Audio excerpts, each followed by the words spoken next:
Portal de Convênios.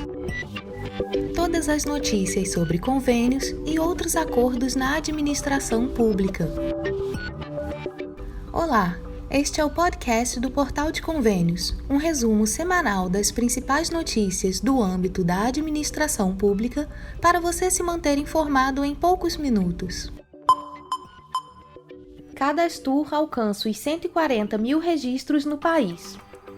O Cadastro de Prestadores de Serviços Turísticos do Ministério do Turismo, o Cadastur, atingiu a marca de 140.973 estabelecimentos e guias de turismo registrados. Apenas nos primeiros 4 meses deste ano, foram 4.419 novos cadastros. As solicitações de novos registros no Cadastur também vêm crescendo em 2022 e já superaram os números de 2019, anteriores à crise sanitária da Covid-19. O levantamento do governo federal por meio do Ministério do Turismo aponta ainda que o número de organizadores de eventos regularizados aumentou 36% desde o início da crise da Covid-19 em 2020, o que reflete a recuperação do turismo no país. As atividades com maior número de cadastros são agências de turismo, guias de turismo, meios de hospedagem, transportadoras turísticas e organizadoras de eventos. O registro no Cadastur é obrigatório para guias de turismo, acampamentos turísticos, agências de turismo, meios de hospedagem, organizadoras de eventos, parques temáticos e transportadoras turísticas.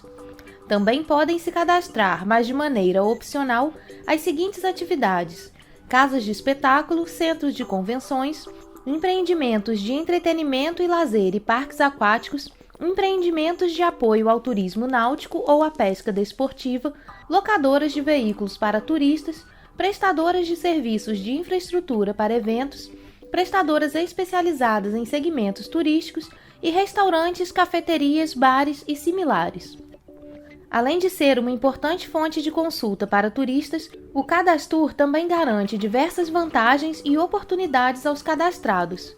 Entre elas, acesso a financiamentos, oportunidades de qualificação exclusivas, apoio em eventos, feiras e ações do Ministério do Turismo, incentivo à participação em programas e projetos do governo federal e visibilidade nos sites do MTur e do Cadastur. Para se cadastrar, basta acessar o site cadastur.turismo.gov.br. Resíduos sólidos. MDR disponibiliza ferramentas para auxiliar municípios. O Ministério do Desenvolvimento Regional, o MDR, está disponibilizando um conjunto de manuais e instrumentos criados especialmente para auxiliar os municípios brasileiros para aprimorar a gestão sustentável de resíduos sólidos urbanos. As ferramentas são gratuitas e podem ser acessadas em mdr.gov.br. São 8 roteiros didáticos que oferecem soluções tecnológicas, administrativas e econômicas para orientar gestores na implementação das diretrizes do novo Marco Legal do Saneamento Básico. As ferramentas tratam de temas como coleta seletiva, encerramento de lixões e redução das emissões de gases de efeito estufa, entre outros. Jamarci Júnior, diretor da Secretaria Nacional de Saneamento do MDR, explicou que essas ferramentas têm o objetivo de colaborar com os municípios para que eles vençam os obstáculos de implementação do novo Marco Legal do Saneamento, sobretudo na área de resíduos sólidos, com relação à implementação da sustentabilidade por meio de cobrança de taxas e tarifas, bem como a questão da regionalização desses serviços. O kit de ferramentas para manejo de resíduos sólidos urbanos foi elaborado no âmbito do projeto de cooperação técnica Proteger, desenvolvido pelos governos do Brasil e da Alemanha, com o objetivo de promover uma gestão sustentável e integrada dos resíduos sólidos urbanos. Novo marco do setor elétrico pode reduzir impacto tarifário em 2022. O projeto de lei 414 de 2021, que institui o novo marco legal do setor elétrico, pode reduzir o valor das tarifas de energia ainda em 2022, caso seja aprovado. Entre as medidas, o PL estabelece novas receitas para a Conta de Desenvolvimento Energético, a CDE, para que a alocação dos recursos não onere o consumidor. A CDE é um encargo setorial destinado à promoção do desenvolvimento energético do país.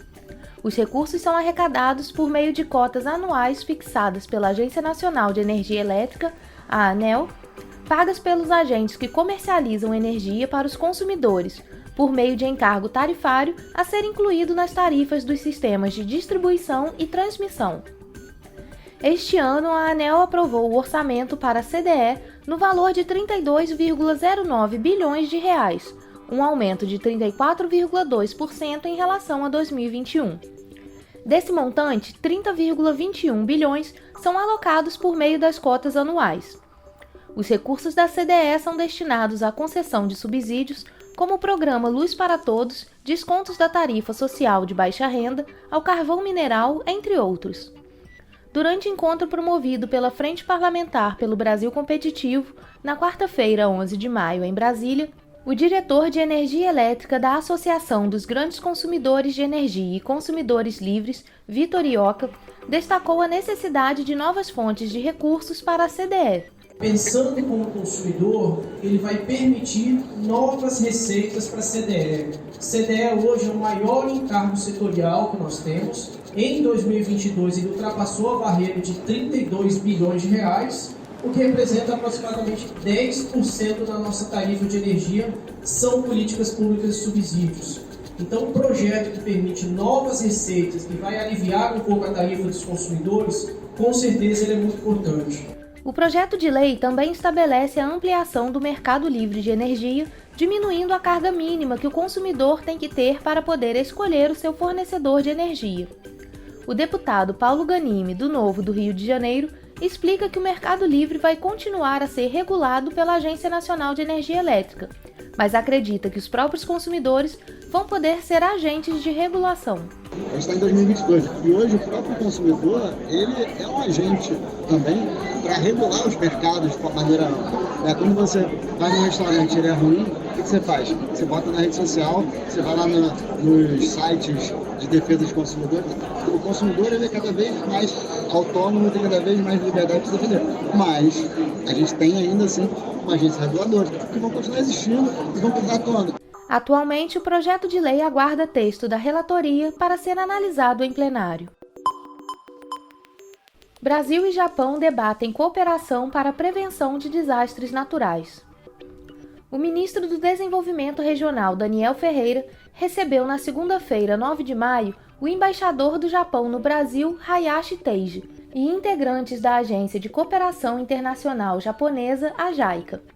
Durante o encontro, que também reuniu representantes da Defesa Civil Nacional, foi debatida a parceria entre os dois países na busca por soluções inovadoras que minimizem os impactos dos desastres naturais. Uma das atividades que vem sendo realizadas em parceria pelos dois países é a elaboração de estudos para a aplicação do projeto SABO no estado do Rio de Janeiro. O projeto consiste na avaliação do movimento de massas com foco na ocorrência de fluxo de detritos, que tem maior poder de destruição que um deslizamento comum. Além disso, propõe a instalação de barreiras de contenção para canalizar o fluxo de encostas e reduzir a área de alastramento do desastre. Durante o encontro, Karine Lopes, diretora do Departamento de Articulação e Gestão da Defesa Civil Nacional, destacou a parceria entre os países. A metodologia que eles aplicaram no Japão e vamos também desenvolver aqui 2 obras piloto. Então a gente vê essa como uma ação de uma parceria muito frutífera e que vai continuar. O embaixador do Japão destacou o desastre que atingiu a cidade de Petrópolis, no Rio de Janeiro, atingida por fortes chuvas em fevereiro deste ano. Segundo ele, o objetivo com essa parceria é oferecer a experiência no assunto e assim minimizar os impactos de novas ocorrências. No dia 5 de maio, uma equipe da Defesa Civil Nacional, juntamente com técnicos da Defesa Civil Municipal e representantes da JICA, fizeram vistorias em algumas das áreas de Petrópolis mais atingidas pelas fortes chuvas. O principal foco foi na avaliação in loco dos danos causados nas áreas onde houve deslizamentos de terra mais intensos. A atividade também serviu para levantar informações necessárias à elaboração dos planos de trabalho de recuperação dessas localidades. O documento é indispensável para a solicitação de recursos federais por meio do MDR. Câmara aprova medida provisória que cria serviço civil voluntário nos municípios. A Câmara dos Deputados aprovou na quarta-feira, 11 de maio, a medida provisória 1099 de 2022, que cria um programa de serviço civil voluntário remunerado por bolsas pagas pelos municípios e vinculado à realização de cursos pelos beneficiários. Por meio do Programa Nacional de Prestação de Serviço Civil Voluntário, vinculado ao Ministério do Trabalho e Previdência, os municípios pagarão bolsas em razão da prestação de serviços em atividades consideradas pela cidade como de interesse público. O programa é direcionado a jovens de 18 a 29 anos e a pessoas com 50 anos ou mais sem emprego formal há mais de 24 meses. O substitutivo aprovado da deputada Bia Kicis, do PL do Distrito Federal, incluiu ainda como público-alvo as pessoas com deficiência com qualquer idade. Terão prioridade os beneficiários do Auxílio Brasil ou de outro programa de transferência de renda que vier a substituí-lo e integrantes de famílias de baixa renda inscritas no Cadastro Único para Programas Sociais do Governo Federal, o CadÚnico. Os voluntários vão receber bolsa no valor de R$ 606, o equivalente a meio salário mínimo, por 22 horas semanais de trabalho, e terão acesso a cursos de capacitação profissional a cargo de entidade ligada ao Sistema S, como Senai, Senac, SESI ou Sebrae. Os beneficiários do programa serão selecionados mediante processo seletivo simplificado. Todos os custos, inclusive vale transporte, serão arcados pelos municípios que optarem por aderir ao programa. O programa de serviço voluntário foi criticado pela oposição, que obstruiu a votação e questionou a legalidade da medida provisória, como disse a deputada Sâmia Bonfim, do PSOL de São Paulo. Evidentemente, se trata de uma medida que visa precarizar as relações de trabalho e que imprime uma lógica de superexploração sobre o trabalho no Brasil. O desemprego aqui está sendo utilizado como um pretexto, inclusive eleitoreiro, para se imprimir um programa que, inclusive, não tem nenhum tipo de transparência e de controle social, o que em ano eleitoral é bastante complicado. A criação do programa em ano eleitoral também foi criticada pelo deputado Bira do Pindaré, do PSB do Maranhão. Imagine a farra nos municípios, a contratação de pessoas na véspera de uma eleição. O que significa isso na prática? Se não é a compra de voto. Aí diz que vai ter uma capacitação, certamente uma capacitação meia sola, apenas para justificar. Mas vai estar todo mundo, olha, balançando a bandeirinha na véspera da eleição. O programa de bolsas para serviço voluntário e capacitação profissional pago pelas prefeituras foi defendido em plenário pelo deputado Lucas Gonzalez, do Novo de Minas Gerais. Tem sido dito aqui pelos partidos de esquerda reiteradamente que a MP 1099 traz a precarização do trabalho. Precário é ficar em casa. Precário é ficar em casa sem trabalhar e sem estudar, como estão quase 13 milhões de jovens no Brasil. Precário é ter uma geração inteira que quer sair do Brasil para trabalhar fora, porque aqui se aprovam leis absurdas que prejudicam a inserção do jovem no mercado de trabalho. A medida provisória proíbe trabalhos insalubres e o desempenho dos beneficiários como substitutos de servidores públicos. Serão desligados do programa quem conseguir emprego formal pela CLT ou tomar posse em cargo público, os que tiverem frequência inferior à mínima estabelecida e aqueles com aproveitamento insuficiente nos cursos de qualificação.